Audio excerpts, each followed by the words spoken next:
Phil, welcome to, we're actually calling this What's the Point? And Okay. what's the point?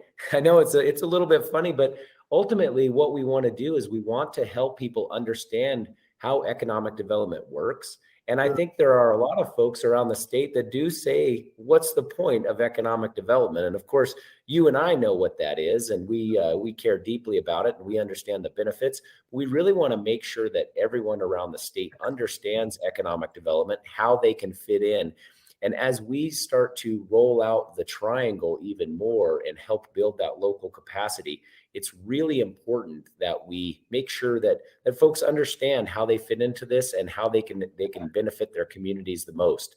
So today on What's the Point, we have Phil Christopherson, who is the president of Energy Capital Economic Development up in Campbell County. And he's also the WEDA, the Wyoming Economic Developers Association president this year. And so Phil and I have had a number of discussions. Phil, when I started 2 years ago, you made a trip down to see me in Cheyenne, and we met, and we've had a really great relationship ever since. And so I really appreciate your leadership in the state. And more than anything, Phil, I was hoping you'd give us just a little brief history. And I'm going to say brief, Phil, because we only have 30 minutes today. And I know you've got a good history in economic development. Take it away, Phil. Certainly. And actually, my title is Chief Executive Officer of Energy Capital Economic Development. Oh, thanks. So, but yeah, I've been in economic development in Wyoming for many years. Right, almost at 20 years. I started in Riverton with Idea Inc. Did a number of good projects there, and then moved up here to Gillette. In my years, I've served as WEDA president twice. This is my second time, and so economic development is near and dear to my heart. It's very important to every person in this state. And to give you a background about why I do economic development is because I'm selfish. I want a community where my children and grandchildren can grow up and raise their families and have jobs. That's why I do economic development. And that's why it's important and relevant to every citizen of this state, because we all have children, we all have grandchildren, and we want them to be close to home. And they have to have that opportunity. That's why I do economic development. Well, thanks, Phil. And anybody who's met you can definitely tell that you're in it. And you can say it's selfish for your own, family needs and things like that, but we can tell it's very selfless and it's for the state of Wyoming. So thanks for doing that. I wanted to touch on a few things today because you've probably seen a number of things in your time. But, as we think about the triangle and we think about building that local capacity, we also think about what are the policies and how do we lead the state through challenging times, but really ultimately not just through challenging times, but to build that resilience. And so, when you think about building local capacity, Phil, how are organizations like WEDA and Energy Capital building that local capacity so that leaders in their communities know what to do? Well, there's multiple ways to do it, and all of them must be done. We base our activities on the building blocks of economic development, and I hope everybody's familiar with that. I got a copy right here. But the building blocks of economic development lay the foundation for what needs to be done. And then you need to educate people what economic development is. You need to do that again and again. Help them understand why we do it, why it's important to do economic development. And once there's a basic understanding of that, then you need to start moving up the building blocks, and you need to have a well-funded, well-managed, well-run organization in order to do it. Really, economic development starts at the local level. The Wyoming Business Council is great. WEDA is fantastic, getting out and doing a statewide effort, but it comes down to the local people who live in their community who want a better community. And it's up to them to really do that. If they're sitting back waiting for the state to come in and tell them what they need to do, they're doing the wrong things. The local people have to stand up and really make an effort and let the state know what they want in their local community. And then the Business Council, WEDA, and other organizations will come in and help. But the local people have to step up and do that. So education, funding, and a will to get it done. That's what it takes. Yeah. Phil, if you don't mind, let's talk a little bit about funding. That's an area that I know when you think about building local capacity, those communities that have funding toward economic development activities and can do a lot of these things on their own or in partnership with the state or in partnership with other organizations in their communities, they tend to get further faster. So can you talk a little bit about that? Certainly. Funding is incredibly important. Without the appropriate amount of funding, you're not going to accomplish anything. Economic development is a long-term type of activity. Most elected officials think in terms of 2 and 4 years. Economic development is a 5, 10, 15, 20-year endeavor. And so if you're not committed to do it for the long term, you're never going to get the results. So funding has to be set up to provide the organization the financial resources it needs for 10, 15, 20 years. And that funding can come from several sources.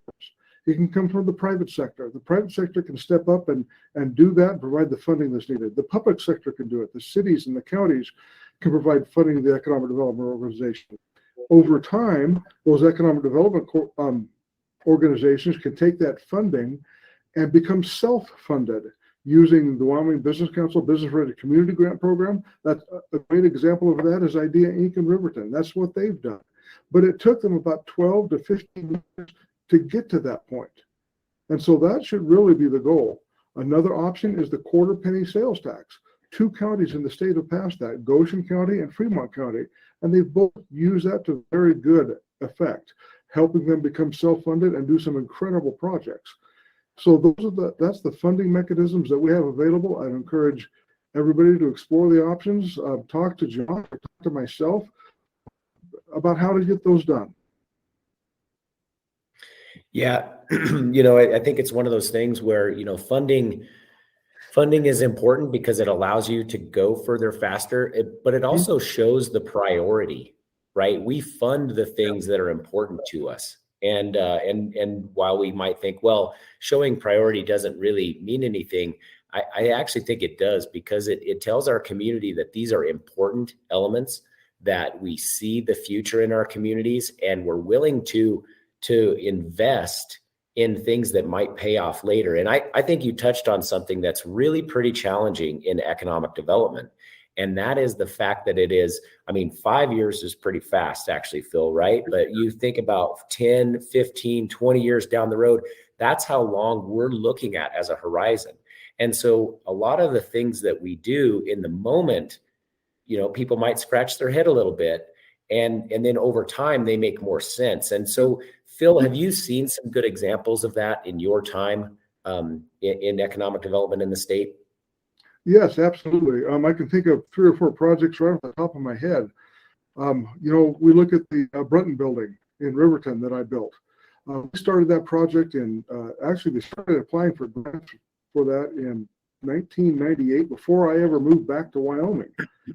That project finally started getting a good move on in 2004 when the BRC grant was fully funded. And then it took us 3 years to build that building and get the project secure. So all in all, that was about an 8-year project. My current project, the Wyoming Innovation Center, we started that with just a concept back in 2015. It took us about 4 years to secure all the grant funding for that. And so now, 8 years later, we're finally seeing the building completed, which means we can actually start to do the economic development work that's done. If you look at Cheyenne Leads, all the fantastic success that Cheyenne is having was laid back, the foundation for that was laid back in 1984 when they started, and they obtained a couple of industrial parks, business parks, and started building those out. And that's taken 40 years. Economic development is a long-term proposition, and if you do it for 3 or 4 years and do a restart, you've just thrown everything away that you've done for 3 or 4 years. The first 3 or 4 or even 10 years, you're laying the seeds that will grow into a strong economy for your future. So don't restart over again. Get something going, talk to the people about the best way to do it, just keep going. Yeah, Phil, I want to dive into that just a touch, and we don't have to go too deep into that. But that restart, it's not so much that you can't change a direction a little bit, but you just have to remember to keep that vision.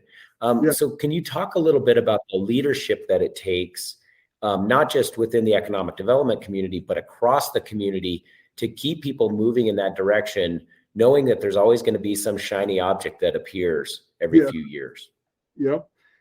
You know, the people who really run economic development are the local leaders, the boards of directors of the economic development groups, the elected leaders. But when I say leaders, I mean community leaders, elected leaders, business leaders, the people in the community who really care and have a passion for the growth of the community and the development of the community. A lot of them serve on the boards of directors. Now, myself, I'm the CEO of Energy Capital Economic Development, but I'm not always going to be in this position.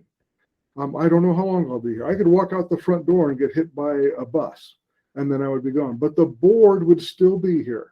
They have developed a long-term strategic plan that guides this organization for the next 20, 30 years, even if I'm here or not. I know at the Business Council, gone through several CEOs. The board needs to have that long-term vision so that 15, 20 years from now, they're still doing the same things. Now, you're absolutely right that you can change directions here and there. I know we just had our annual board retreat, and we took about 4 hours and went through our strategic plan, saying, are we doing the right things for the right reasons in the right way? And we made some changes. We adjusted some of the things we're doing because of what's going on. It's really tempting to chase after the next great thing. It's like, oh, I'm going to go out and recruit this business, or no, that sector's not doing good, so we're going to change.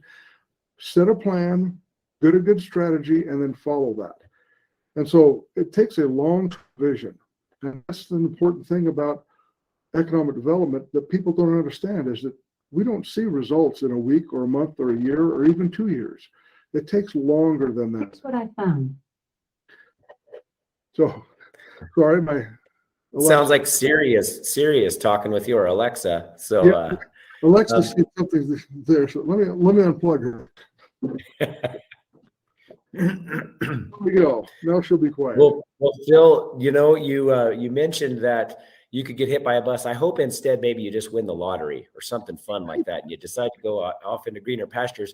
And you're right. The thing is that leadership does change in the state, in the legislature, in our communities, and within our organizations. And one of the things that is really important to us at the Business Council is to be an agency that provides that steady foundation, yes, where we have the right programs, the right processes, the right policies in place to continue on despite those changes, and maybe even, leveraging those changes, because it's going to happen. And so I like what you said about keeping that focus and keeping things moving forward, and being willing to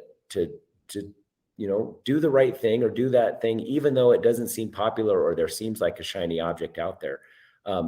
Now, obviously, up in your neck of the woods, in Campbell County, there's been a little bit of a change, but really, if you look across the entire state, there are a number of changes happening. Mm-hmm. And I think that those bring about opportunities. And so, if you don't mind, this is it's a little bit of a departure, and it's maybe not your view as president of WEDA, but it's something that I do think impacts the whole state. And that's this opportunity we have as things do change. And so last week at the Minerals Committee, Commissioner Bell was talking about the opportunity to take some of these assets that are there in the state, industrial assets, and make sure that we don't reclaim them and tear them all down, that maybe we make sure that we utilize them to the best of our ability. Can you talk about that specifically, but then also thinking across the state at the other sites where there might be infrastructure that we can use? How does that all fit in? Absolutely. To address, before I talk about that, I want to talk about education a little bit. The way you keep your board going forward, because our board changes constantly. We have new members coming in every year. We have an election right now. Is you have to educate them. You have to go through the building blocks of economic development. You have to talk about the triangle and what it means, and keep them educated.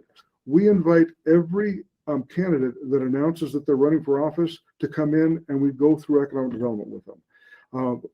Every economic developer in the state should do that.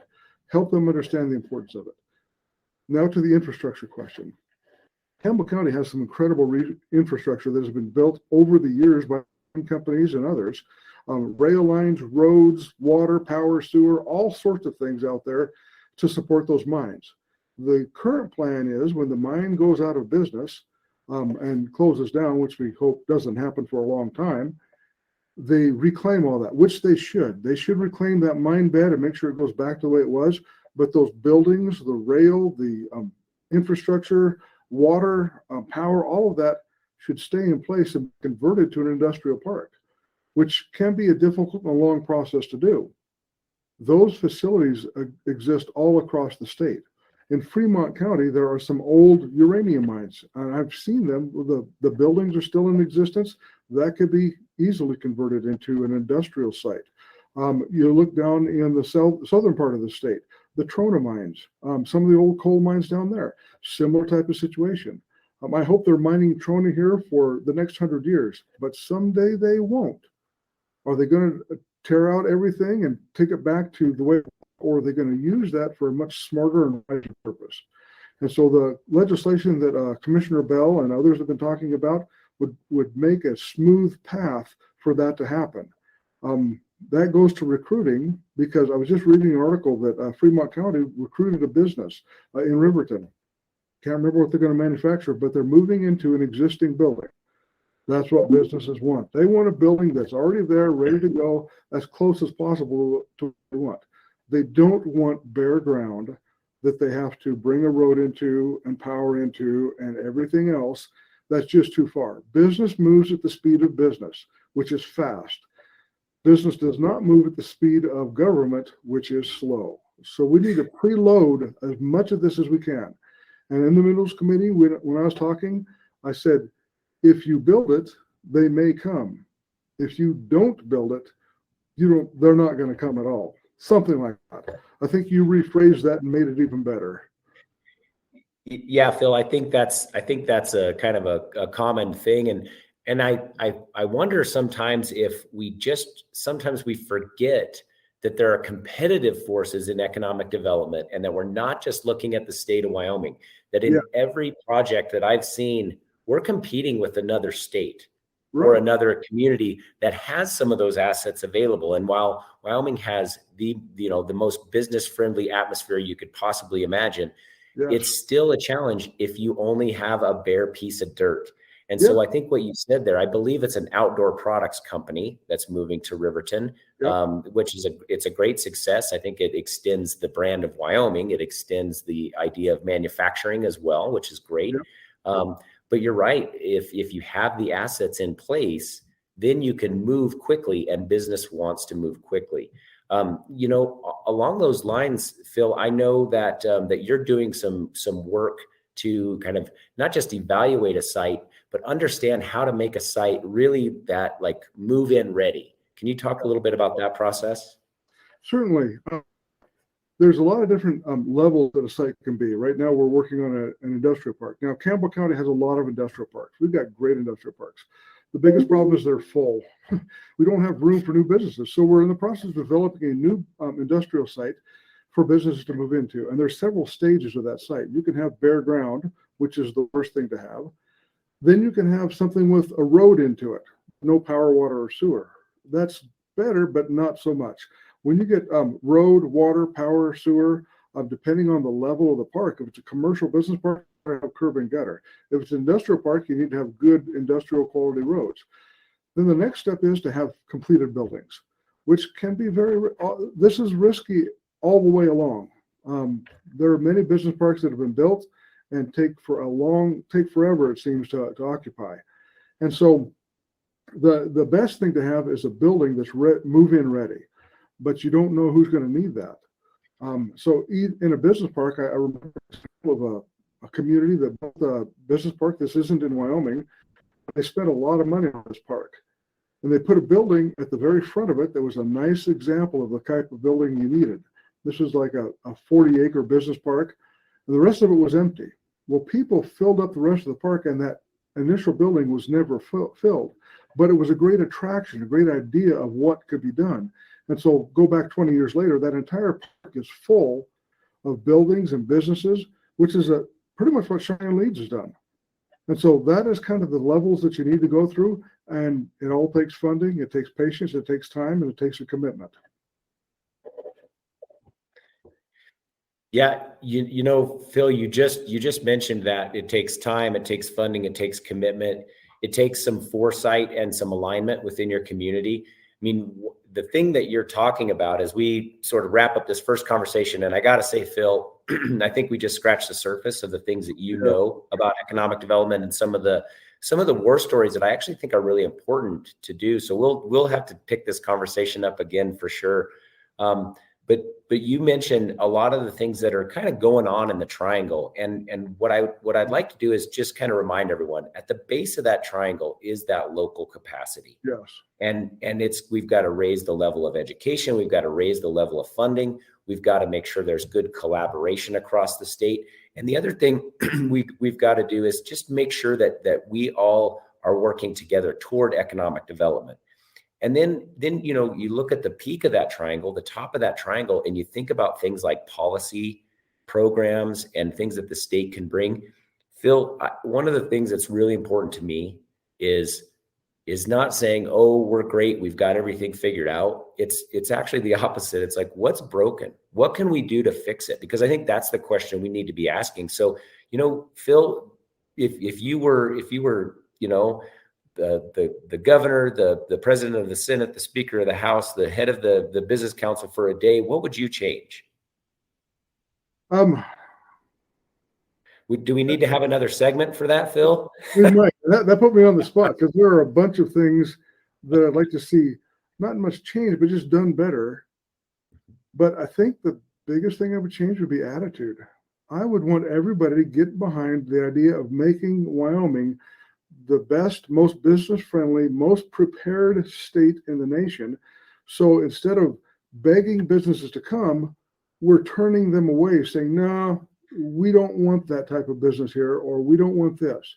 Right now, we're beggars, and beggars can't be choosers. We have to take everything that comes. Now, that business that's coming to Riverton, I am so excited for Riverton. I think that was a Wyoming Business Council lead, and we competed hard for that. But they chose Riverton. So that is a great thing for the state. Now, had they chosen Rapid City or Denver or Fort Collins or Salt Lake, I would be really upset because that doesn't do anything for Wyoming. We are all in this together in Wyoming. So every time there's a business that moves somewhere in Wyoming, we all win. If it doesn't choose Wyoming, we all lose. And so attitude, I think, is what I would change. I would want everybody to get behind this and understand it. Really, really well said, Phil. And so again, we have Phil Christopherson, the CEO of Energy Capital Economic Development, as well as the president of WEDA, the Wyoming Economic Developers Association. And, you know, Phil, we really appreciate your time today. We are definitely going to sit down again and hopefully in person and do this. So thank you for your time. And we really appreciate you kicking off What's the Point? You bet. Well, thanks for asking me, Josh. I really appreciate the time. You have a wonderful day, and I look forward to seeing the rest of the sessions that are coming. Yeah, sounds great. Thanks, Phil.